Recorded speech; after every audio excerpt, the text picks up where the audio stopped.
Hello everyone, welcome to English Shorthand classes. Exercise 17. Get ready for the dictation.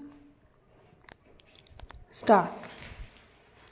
Recall how, after years of struggle and suffering, India has won independence and shaken off the foreign yoke.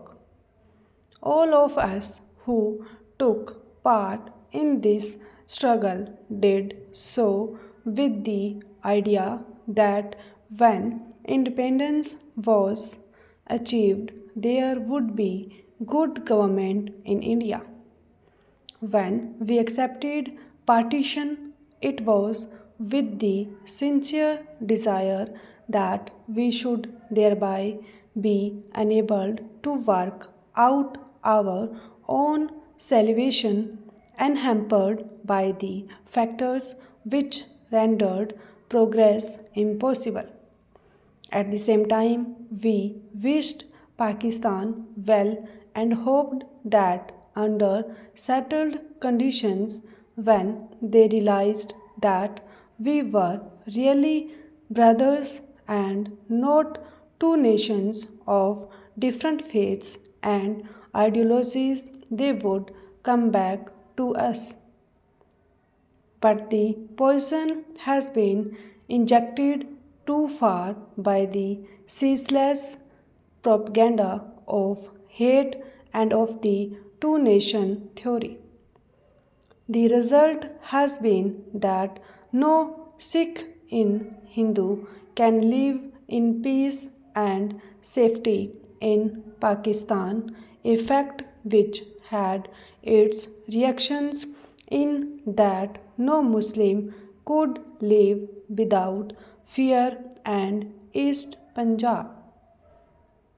Nevertheless, we have to so order our conduct that no further religious quarrels taint our history. We must all live in amity and goodwill and must not tolerate Gunda Raj, which is being perpetrated in various areas owing to the spirit of lawlessness which the last few weeks have generated and promoted. After a line rule to which both the rulers of the states and the people were equally subjected has been removed, all those who are left belong to one family. There can therefore be no quarrel with the princes. They are ours and we can make them understand and appreciate our point of view. But before you can make them understand and ask them to relieve themselves of the burden which they are shouldering, it is your bounden duty to make yourselves worthy of taking over those responsibilities. It is not enough to ask for responsible government. You must know how to digest it. No government can function without popular support. Their two states are living examples of how, in the fitness and fullness of time, popular unity and strength had made the rulers part with power. This shows that we must change our method to suit the new circumstances which the departure of a line rule has created. I myself took part in many a fight with rulers in the past. But I always told them, and my struggle was not with the rulers as such, but the days of vilifying princes calling them names and maligning them are gone. It is not only a waste of energy to concentrate on them, but also needless irritation in a profitless undertaking. Our methods now have to be guided by a more friendly approach and a spirit of understanding and goodwill. No government anywhere in India can be carried on without popular support. I am sure the princes themselves realize that their interests lie in taking the people with them.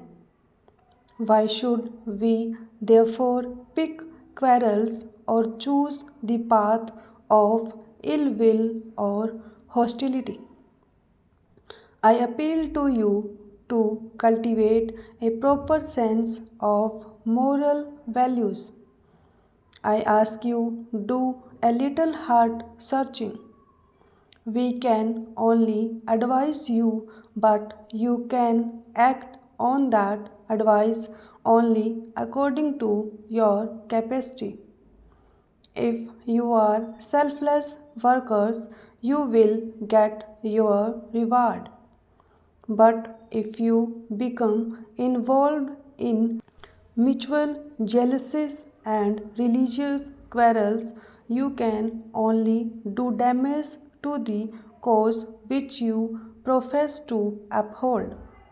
When we achieved independence, it was with a view to carving out for India a place in the world polity and to raising to stature and the standard of living of the people.